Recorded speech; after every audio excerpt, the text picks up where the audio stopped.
Hey guys, Mark Allen, BHSpringSolutions LLC, BHSpringSolutions.com, back again for another High Power University session, and we are getting deep into the 1927 Grand Rendement now, and what that pistol is was a 1922 design by John Browning. You know, one thing he said that was profound was the best gun is the simplest gun, I believe it was, or the best design is the simplest design. 24 total parts, 28 if you add the 2 grip screws and the 2 grip panels. Take away the grip panels, take away the magazine release, we're down to 21 total parts.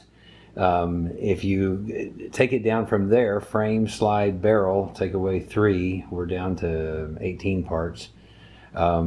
Take away the safety assembly, which was 4 parts. Now we're down to looking at 14 parts. This firearm, like the P35, has a recoil spring John Browning called the reaction spring. Now we're down to 13 parts. So his trigger subassembly had 3 parts. So now we're getting down to what, 10? The subject should be getting pretty simple pretty soon. To figure out how did we go from this as John Browning's idea of a high power to Dieudonné Save's end result of a high power. And the bottom line of it is it all came down to adding a lot of parts, and that's how it was done, as you're going to see.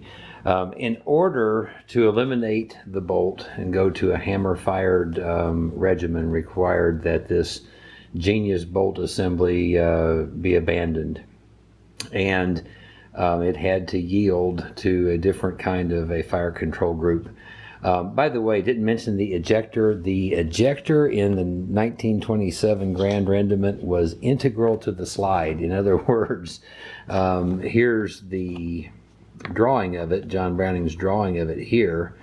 We notice an angle on the engagement point where the extracting empty shell casings would have engaged with the ejector. This had a slant to it, and Leon Hubert duplicated that in the FNBDA 9, or more so duplicated John Browning's design in the ejector in that handgun. It makes your ejecting empty shell casings go to the right and rear of you, kind of like, you know, towards the 4 o'clock position, if you will.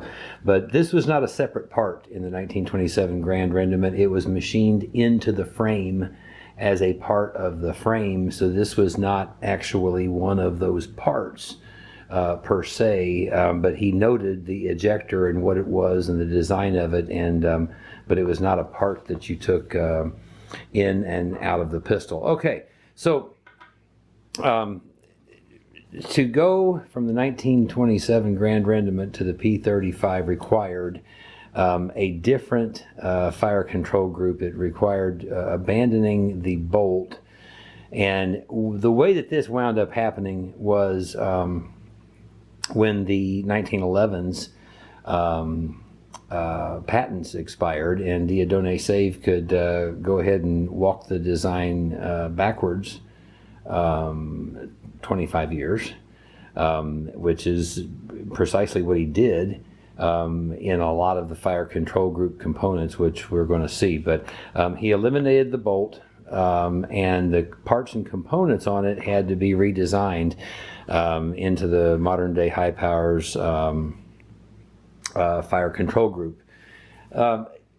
The fire control group is made up of the hammer assembly and the high power, and this is a we can and probably should give most of the credit for this to Dieudonné Save. It is made up of a hammer, hammer strut pin, hammer strut, mainspring. So really the mainspring, the driving pin of the firing pin, in John Browning's design, it really moved from the slide to the hammer strut. In other words, to remain the driving spring. We still today call it the mainspring. It was the driver of the firing pin directly in John Browning's design. and it involves the whole assembly in Dieudonné Save's design. So you have the hammer. The hammer strut pin holds the hammer strut to the hammer, and it pivots, and then you've got the hammer strut itself, the mainspring on the hammer strut nut, and the hammer strut nut retaining pin or limiting pin. So 1, 2, 3, 4, 5, 6-piece assembly became the hammer in Dieudonné Save's design. So now what you're going to see here is all of a sudden this handgun that had no pins all of a sudden starts to have pins, and a lot of them. One example would be right here. And, he designed, Dieudonné Save designed, frankly, this is all good parts, relatively speaking. But what you see is the execution of this is not anything on par with John Browning, and how he made the parts in the 1927 Grand Rendement all cooperate together. And he uses this word cooperate when he talks about the parts of the bolt assembly.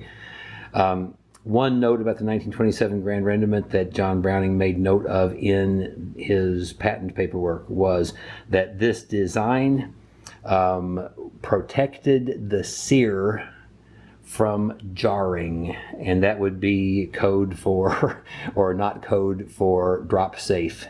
What he was implying in that, the way that he wrote it, was jarring the pistol, which would, I guess would include dropping, was not going to manipulate the sear. The sear effectively could not be manipulated before it was time. And we'll talk about when it was time for firing with the design here in just a few minutes. But that's one thing that went away as this design got walked backwards. That's one thing that went away. The more I look at this design and I get this idea of no controls. You got your magazine release here, but no controls, no slide stop, no drill marks. There's no drill holes in this handgun on either side. There's no levers. There's no, it's just this sleek thing of beauty. Another thing that I notice because of the design elements that are in the high power pistol today is you see a lot of very straight here. Not a lot of the modern day high power pistols cutouts, extra radiuses. You have a lot more radiuses, frankly, on the modern day high power pistol. Radiuses are bad for business when you're machining. Machining steel and radiuses, these two don't like each other very much. Straight edges are easy to machine. Machines like this kind of work. And John Browning, along with making a beautiful handgun, he made one that I think he had production costs in mind, both by the number of parts and the lines of the pistol would have been, relatively speaking, by comparison to the modern day P35, would have been, I think, probably less expensive to machine and to produce. Again, a way that this design was so far out ahead of its time. It's 2020, and it's 98 years since this design was created by John Browning, and I want to tell you, I don't know how many years still today out ahead of our time today this handgun would appear to be. You show this to anybody and how it worked and what he designed into it, and anybody would look at this and go, "Oh my God, this, who's the the designer genius that designed this?" Because it would be something you would think of as a very modern, high-tech sort of kind of a design. It had an automatic slide stop, for goodness sakes. Anyway, back on track. Dieudonné Save, and we're going to kind of just loosely use John Browning's picture here and Dieudonné Save's picture here, and we're going to give some credit to these gentlemen for some of the parts of the high power pistol as we as we go along here. But the hammer strut assembly for the modern day P35, this one almost certainly has to go to Diadone Safe. Now, a element of adding that hammer assembly that we just looked at, and here it is on the schematic. We also find a Sear spring, and that Sear spring looks like this. The idea of using this kind of a spring, this would have come from John Browning, but we have to give credit for this Sear spring to Diadone Safe too. It had to live here in the grip frame.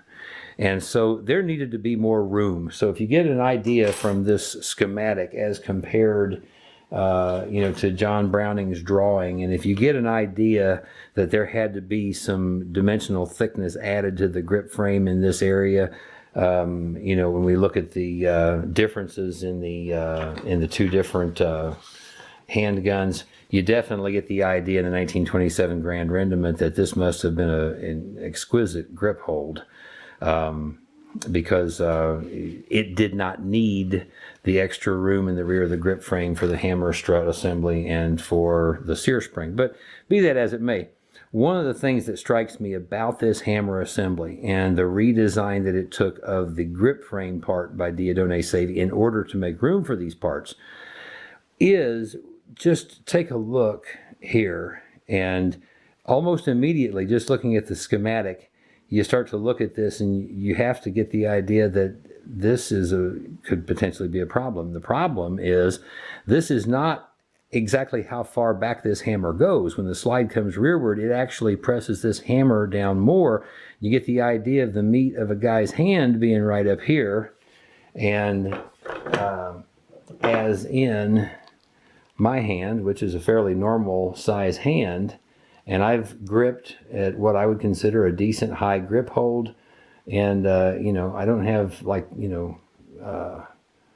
really big cabbage collectors there, but you notice the top of the meat of my hand right here, and then when the slide comes rearward, that hammer comes down further like that, and I'm getting hammer bite if I'm shooting this handgun with the proper grip hold. Well, in order to not get bit like that, I'm going to tend to try to grip low and add my hand some margin into the picture so I don't have hammer bite. That is, today we consider that a design failure on Diadone Safe's part, in this specific part right here, because John Browning's original design definitely did not lend itself to any kind of getting bit by the handgun itself. But this is reality, and this is what happened. This is kind of how it happened, and Diadone Safe has to get the credit, for better or worse, for how that came out. But this would be considered, by today's modern high power standards, and we'll talk about that later, we would consider this to be a design deficiency in the design. And as obvious as it seems today, a lot of us have experienced hammer bite. We know it firsthand, and after you experience hammer bite, you start to see this for what it is, and it's kind of a problem that was kind of waiting to happen all along, I think. The Sear, which was more of a lever in John Browning's design, and I think he had an actual picture of it, and I may not be able to find it here on the actual drawing. There is a picture of it right in this area. There's an engagement part for the Sear. It has a pivot point here, and then the rear part of the Sear played either interference or it allowed the mainspring and firing pin to go forward when they were released by these levers. And this was actually a series, two levers. The Sear connecting lever, he called it, we call the Sear lever, was here. It looked similar to what we know of as a Sear lever or a Type 1 Sear lever, and then the Sear itself looked nothing like the modern day high powers Sear. But of course that had to move, and the idea was that the hammer has what we call hammer teeth, two of them, one would be a half cock position, one would be the full cock position, and these mate up to a Sear. So the Sear looks like that. The Sear in the cocked position is going to be engaged like that. Okay, so Dieudonné Save, we believe probably is the designer responsible for the modern day high power Sear. It's not from a design standpoint, it's not a terribly sophisticated part.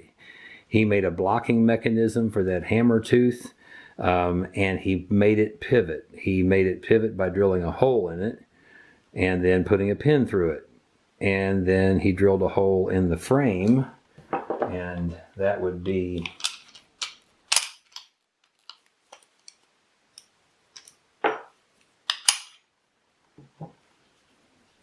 in this area of the frame right there.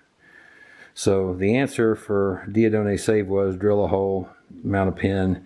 We're going to put the Sear on it, and while we're at it, we're going to go ahead and make a way. We'll mount the ejector, which became a part all by itself. It mounted on the same pin. And we continue on. So we have the Sear ejector, Sear pin. The Sear pin hole in the frame. Dieudonné Save needed one more hole in the frame, and that is right here, and that's where the manual safety was put in. Now, the trade-off here was in terms of number of parts. You have a 4-part assembly. You have the body itself, a detent piece, a spring behind it, and a pin that holds that all together. So 4 parts, 4 parts. John Browning's was ambidextrous, and it was on the back of the bolt. This is exclusively a right-hand dominant person's design to be able to be manipulated here. But it does hold all the parts, and in terms of the number of parts, Dieudonné Save mission accomplished as far as what he needed to do in the rear of the grip frame. This is how he did it. You see here the Sear is blocking the hammer tooth.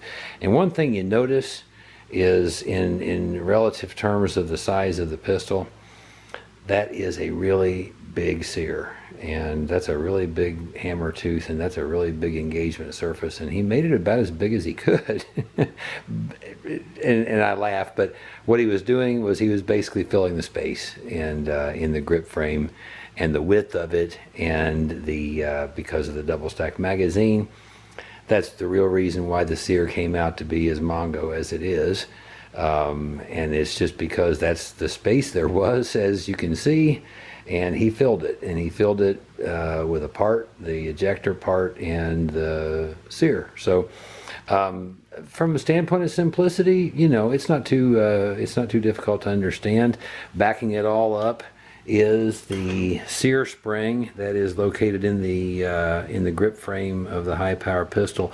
The Sear spring puts pressure on the Sear, and the specific pressure it puts on the Sear is it resists engagement, and engagement means that there's a Sear lever part we're going to see in the slide that engages the Sear right there. When it presses down, it lifts up on the back end of the Sear, and when it does, it causes the Sear to clear the hammer tooth, and the hammer can go home to the firing pin. What's keeping that Sear in place now is that Sear spring as I was pulling the hammer back. So the Sear spring, Dieudonné Save gets credit for another part added to the pistol that originally did not have a lot of parts.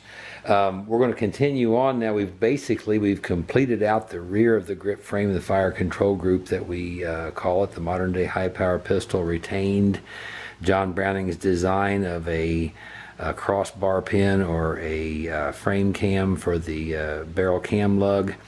That was definitely John Browning's design doing. The trigger and the trigger pawl that John Browning called it, we call it the trigger lever today.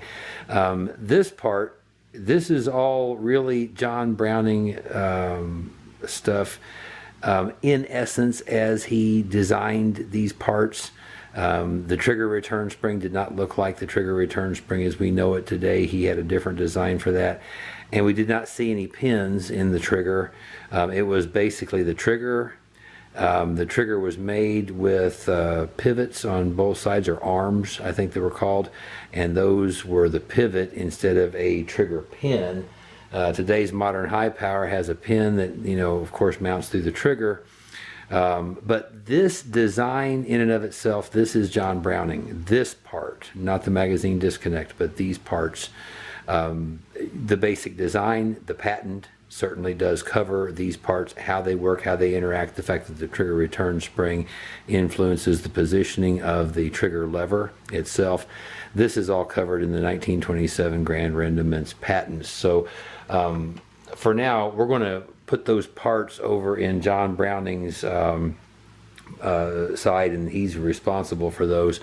The trigger pin, that was Dieudonné Save's, of course. Dieudonné Save, when he reworked this trigger subassembly area, again we see with consistency his answer was drill a hole in the frame, and we're going to mount the trigger itself, not with arms on this trigger for pivoting, but we're going to mount it through here and have it pivot on the pin. So it's the same pattern that we see from him in this part, and that was drill the frame, mount what you want where you want it with a pin. So that pin would be Dieudonné Saves. There's two other small pins that become Dieudonné Saves as part of the trigger subassembly. That would be the trigger return spring pin and the magazine disconnect pin that retains the magazine disconnect device itself and the magazine disconnect spring. So those parts, pins and springs, are also belong to Dieudonné Safe. So he's added up the parts and the pins and the holes in the high power pistol, and that really completes out the trigger subassembly area as it came out in the P35. One thing I want to say about what Dieudonné Save did come up with here, and the fact that France did want a magazine disconnect. He did something in this design that is consistent throughout the high power pistol, and that is springs competing with springs. And this is the core reason why the high power pistol is so dependent on having fresh and healthy springs in it. And this is just one example. I'm going to show you this trigger lever here.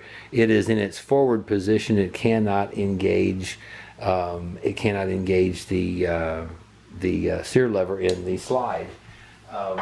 And once we insert a magazine into the frame, now we have the trigger lever in its rearward position, and now it can engage the Sear lever up in the slide. And we remove the magazine, and you see that trigger lever come forward. This happens because he has placed two springs and parts designed to allow those springs to, in essence, compete with each other. And I'm talking about this magazine disconnect spring and the trigger return spring. They are in competition for the positioning of the trigger lever. Without the magazine disconnect installed, this trigger lever is controlled exclusively by the trigger return spring, and it will stay in its rearward position in this slot inside the frame. But the profile, this is very, very much Dieudonné Save design work, and this element of springs competing with springs in order to accomplish positioning of parts appropriately, and it works, and it's fine, and from a design standpoint. However, the one thing that it builds in is it makes it so much more essential for springs to be fresh and healthy in this design, because it is only the health of those springs.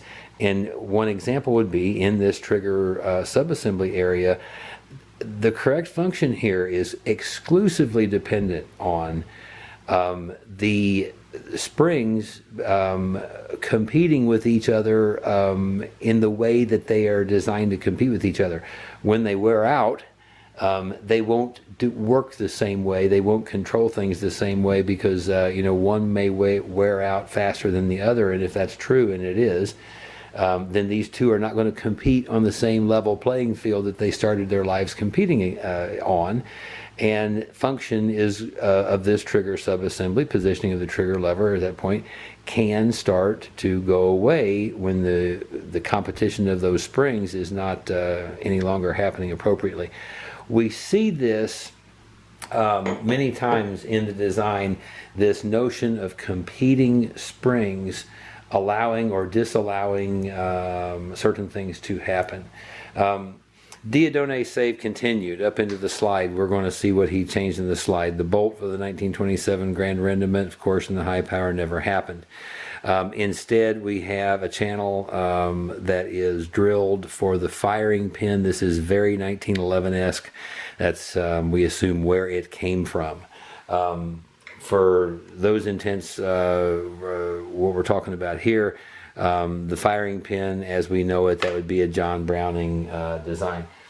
The firing pin retaining plate, again, this is a 1911 design to retain the firing pin that way. So is the firing pin spring. And these things were John Browning designed parts initially in the 1911. Dieudonné Save was able to use them because the 1911 patents had expired. So these are substantially John Browning's designs for these parts. The extractor became a rendition of the 1911 extractor, installs in the back of the slide, just like a 1911. And again, these really would be credited to 1911 parts of John Browning's. So that gives you an idea of these parts of the high power pistol, who did what, and so forth. We're going to run to the slide stop, the modern day slide stop for the high power pistol. Remember the 1927 Grand Rendement. This internal and automatic slide stop was a metal part that was the blocker for the slide when the slide was locked back, when the magazine was empty. It was manipulated by the magazine follower, just like this slide stop is. So the fact that the modern day slide stop, in the high power is manipulated by the magazine follower, this is very John Browning design.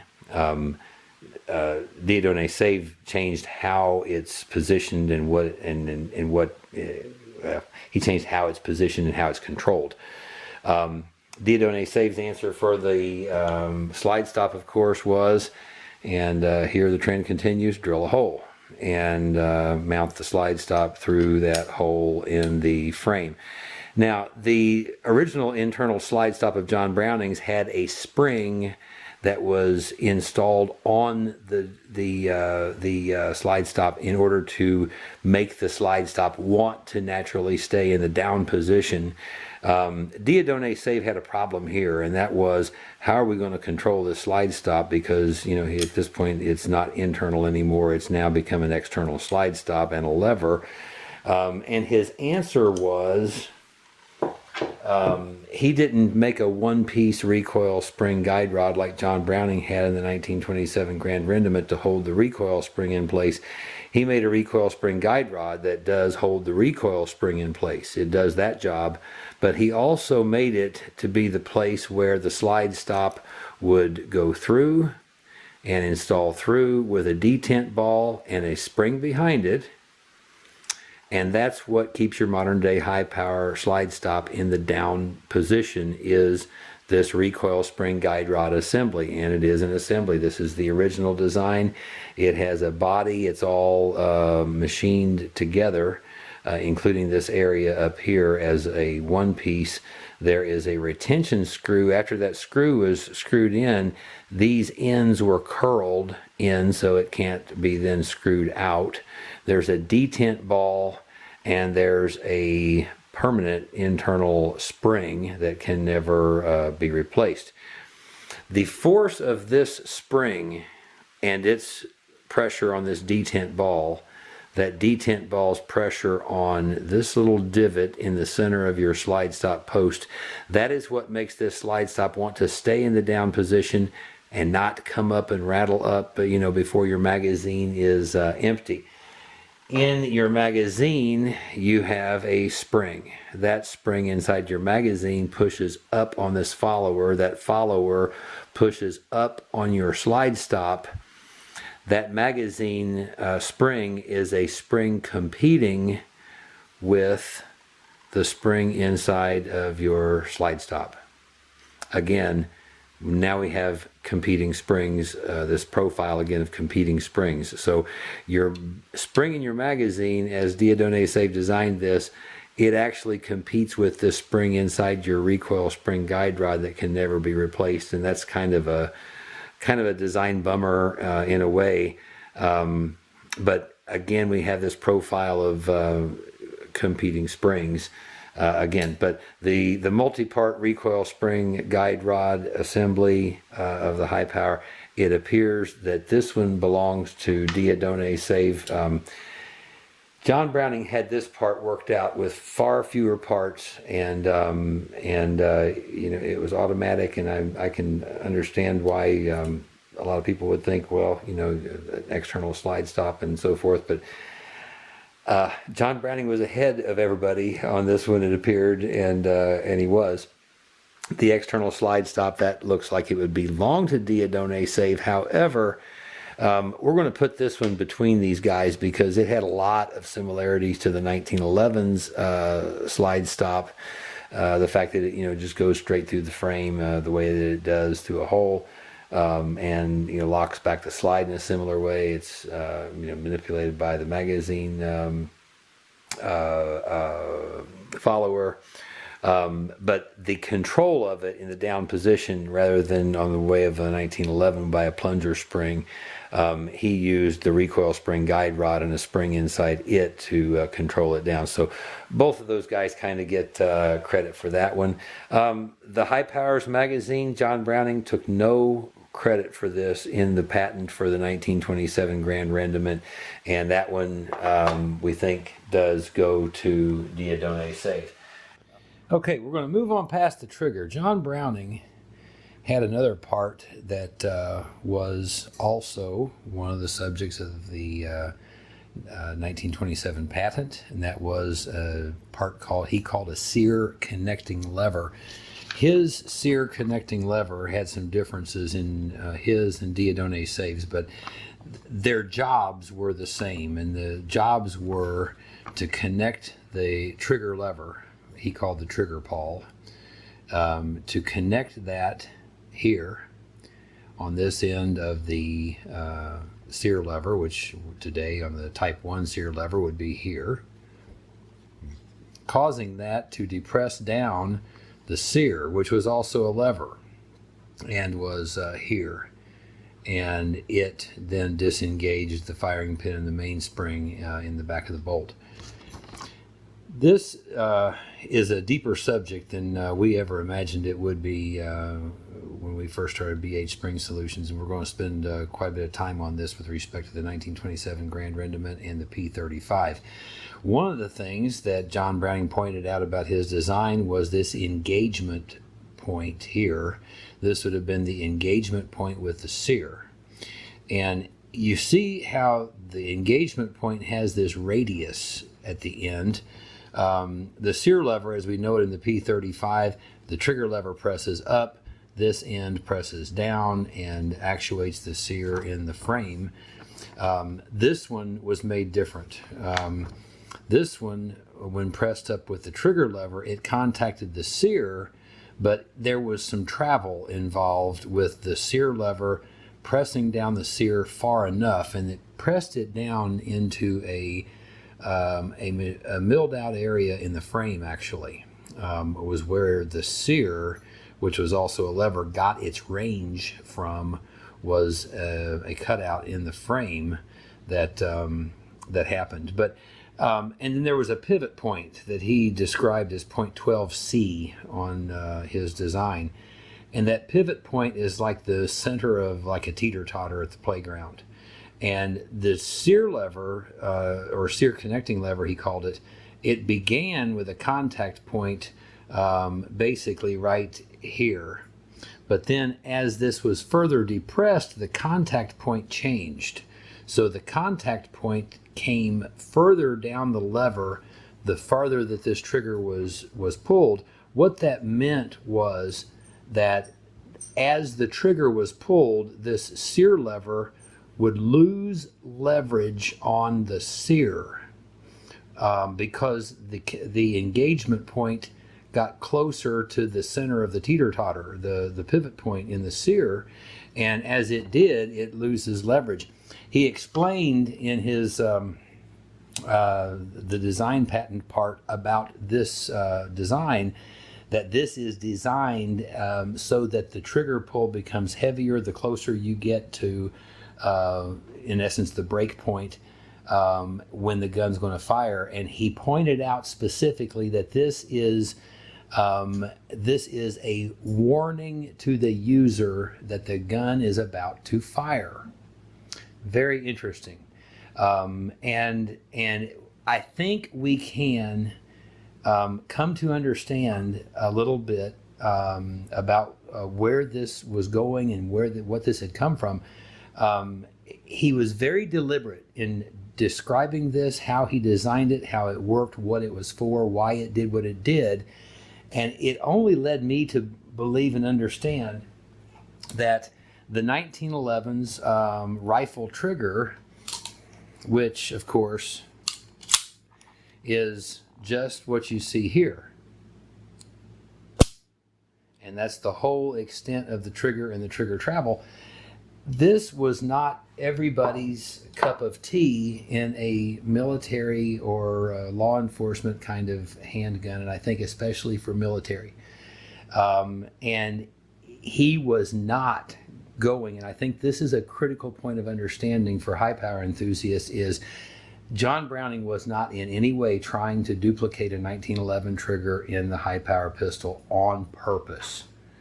And this is a concept that we probably have not had too much conditioning to, but you know, I can't repeat that enough. And that is, John Browning on purpose did not try to put a 1911 trigger into the high power pistol.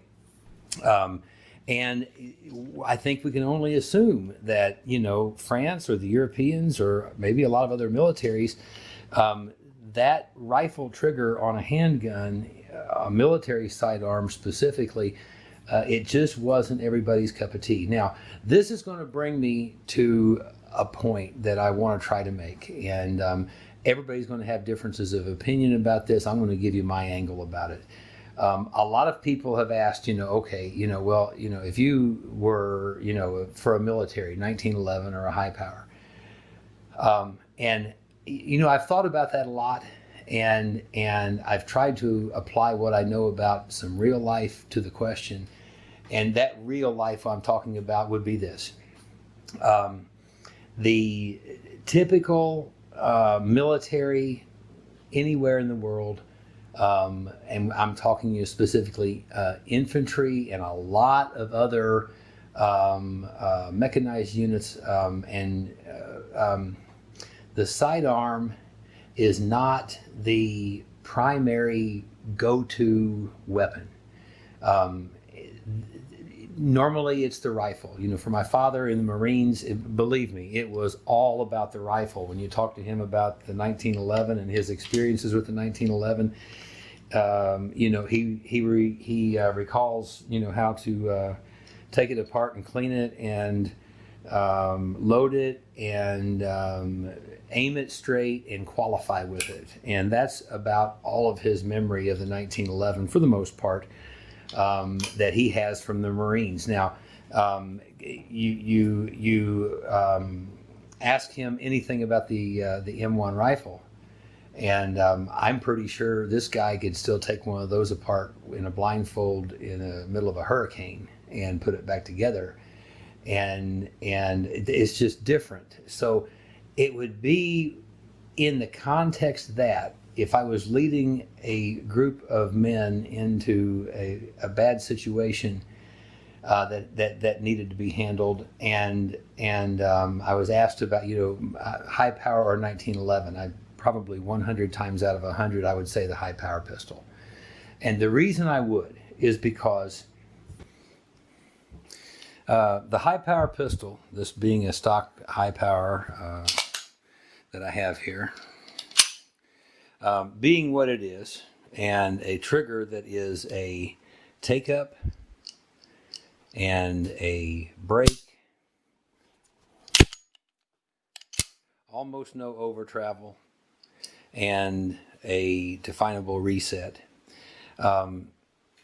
This would be what I would want to put in my men's hands. And with the understanding, these guys are going to get very, very little exposure to use of this handgun. They are not going to be given very many rounds to shoot before it's time for them to qualify for the year, and that's going to be, pretty much, the whole bit for the year for the sidearm.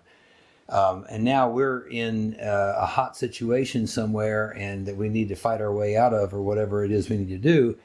And I also know that in that context, in most situations, unless I've got some really elite special forces guys or something, if they aren't fighting their way out of whatever it is with their rifle or some other larger gun, and if they are down to their sidearm, that probably means that the shit is really bad.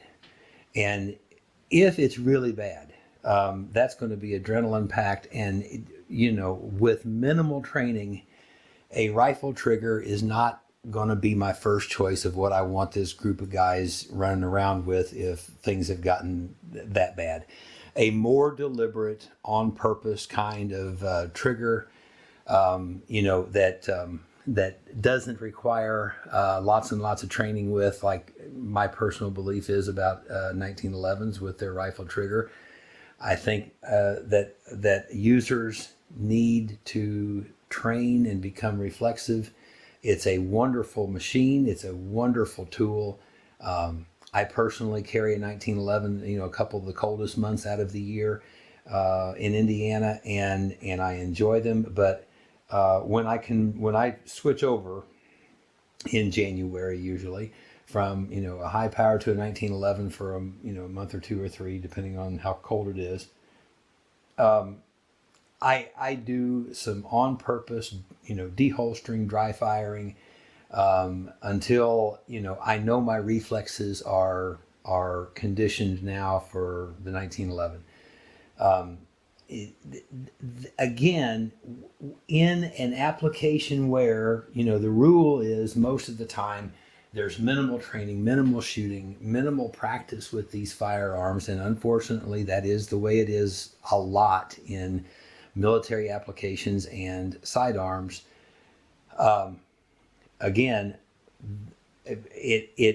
John Browning's explanation of this design and why he points it out and how he points it out as being a positive thing, the way this trigger works, it must mean that the 1911's rifle trigger just was not everybody's cup of tea in the application of being military that we're talking about. So that having been said, the 1927 Grand Rendement would have had a true, quote, single stage trigger, in that there would not have been this defined trigger pull, like, okay, here's your take up, and the take up just stopped right there because I hit what we call the wall. And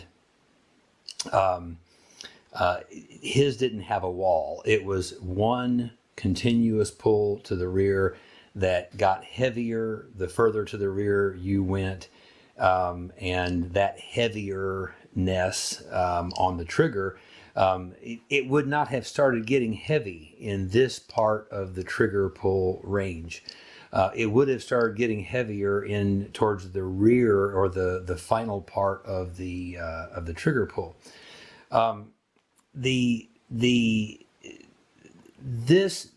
being described as he described it, the question would become, or my next question is, okay, how long of trigger travel was this 1927 Grand Rendement? Because, now you have to have at least enough trigger travel so that you're going to turn the radius of that Sear lever that we talked about and get it, at least a little bit down the Sear, which was a lever, closer to its pivot point so the trigger would lose leverage. So this implies not a 3 millimeter trigger travel that is your typical 1911.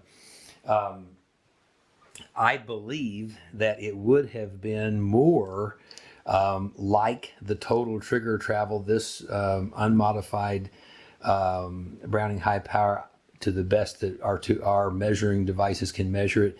I measured it as about 8.2 millimeters of total trigger travel. And that means the total range of the trigger from front to back.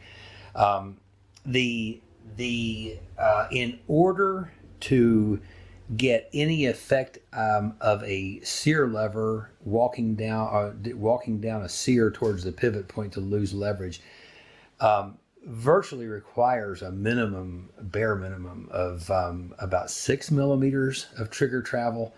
And I really think it would have had to have been more 7 to 8 to possibly 8.5 millimeters of total trigger travel in order, because you have to remember, you have to close up the distance between that trigger lever and the Sear lever.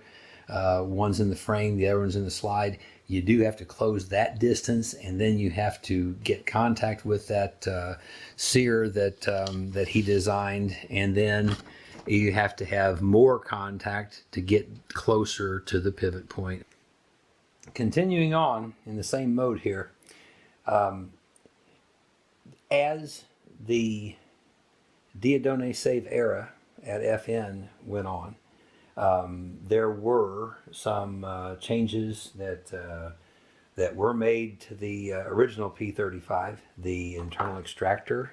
It gave way to the external extractor, and I think probably the biggest disappointment for most folks that would be a design guy is the smalling down of this extractor claw. And so that change from the one-piece internal extractor, that is a much easier to machine part. The slot in the side of the slide, that's a much easier to machine adventure than would be to do the drill down the side next to that firing pin chamber. And the Dieudonné Save trademark, always the solution: drill a hole, mount a pin, and put a spring under your part, in which he did. So when the internal extractor went away, it replaced the internal extractor with a much easier to make part, the extractor pin and the extractor spring. That's we believe a quite overworked spring, by the way, that normally gets about 10 or 12 good years, and after that it's fairly marginal after that point. So as Dieudonné Save's era continued, the numbers of parts and components continued to be added to the high power, and I think FN at this point, based on what they were doing, they were really already keyed in on, wow, we've got a winner. We're getting orders. Hitler took over the plant, and one of his motivations was this firearm. And at this point, they've got to feel like they've really got a winner. And they did, and it absolutely was. However, they were starting to realize that this is an extremely expensive pistol to manufacture, and the change from the internal extractor would be an example of how they were trying to address that. And even though they traded one part for three, these three parts cumulatively plus the accommodation in the high power, for the external extractor, there's no comparison. This was a big money saver for FN. Around this same time, the Sear pin, which was kind of an elaborately made part, which was kind of unnecessary. When they got rid of around the time they got rid of the internal extractor, they got rid of this Sear pin, and that involved another roll pin, and stop making two holes in the slide here, and solve it. Just drill one hole and pound a pin, and it's done. Personally, I like that improvement. I think that was a plus. But in any event, that was another change. Now, there were things that were showing themselves in the high power that were not so John Browning robust, if you will, and I'm going to show you some of those. This is a high power firing pin retaining plate. 1911 firing pin retaining plates have no reputation that I know of fracturing. John Browning designed the 1911's firing pin retaining plate. Diodone Save used the design and altered it, but he did not account for one very, very important thing, and that is this hammer assembly that he had made that requires a very robust mainspring, a much, much harder hitting mainspring than the 1911's mainspring. And this is no exaggeration. This one packs a punch on the high power. That means that this hammer is hitting this design of a firing pin retaining plate, which basically is the 1911's firing pin retaining plate design. It's hitting it much harder than John Browning ever designed anything to hit it in the 1911. Diodone Save overkicked his coverage by not doing something different, and I'm not sure in that day what he would have done differently. Make it thicker, make it harder. Honestly, I don't think there was a good answer. This was a design weakness. The fact that the older high power pistols have reputations for fractured firing pin retaining plates. The new Tissos BR9 from Turkey has the very same problem. FN finally did get that resolved. We'll be talking about that here in one of the next stages. We're going to be talking about the high power's evolution. Anyway, it would appear from having parts breakage in the P35, namely the firing pin retaining plate, this was a design flaw, and I think this one had come to the attention of the FN designers and Diodone Save. Because obviously that anytime you have parts breakage, that's not a good thing. The recoil spring guide rod assembly that Diodone Save designed, it really has one design weakness, that is it contains a spring and you can't replace it, and the function of this component is dependent on the right amount of pressure coming from that spring onto the detent ball, which that pressure is then used to position the slide stop. That makes any high power recoil spring guide rods, factory guide rods made anywhere. These are a limited life part. They are a good part as long as the spring inside has integrity. If you want to keep them alive longer, press that detent ball with a punch tool and put a drop of oil down in your recoil spring guide rods. Don't let that spring inside rust. Don't let it. And by the way, they do degrade. They do rust. Almost nobody drops any oil down in there. We're not really told to do that. And over time, it's a fairly sealed chamber where that spring is. all you have to have is temperature fluctuations. You're going to get condensation, sweat inside there where that spring is. Rust and degradation is going to happen. So that was we believe a Dieudonné safe designed component, and it has a design weakness in that it is a limited life part. The Sear that Dieudonné safe design, this one again, we said this in a previous session, there was not an awful lot of imagination that had to go into this Sear. It needed to be hammer fired, so you have to place a hammer in the rear of the grip frame. That seems pretty obvious. And then you have to have a Sear in order to keep the hammer from going forward. And, it's kind of hard to imagine where else you would have put it. And he made it, again, as big as he needed to make it in order to fill the space. And that's what he did. It works, and it's also because of the heavy spring behind the Sear, it makes this a difficult thing to push down. And this is one of the reasons why unmodified high powers often come out of the box with 10-pound, 12-pound trigger pulls. We've actually seen this. Is because the design does make the Sear admittedly, difficult to manipulate. Here's another thing that we discovered that Dieudonné safe did, and I want to tell you, in my opinion, he got this right. You'll notice that John Browning used, and as best as we can tell, it appeared to be pretty much right in the middle of the trigger, from the front to the back of the trigger, and very, very much directly above kind of the body of the trigger that you see here was the pivot point. Dieudonné safe did away with the arms out the side of the trigger to be the pivot, and he drilled a hole and so for a pin.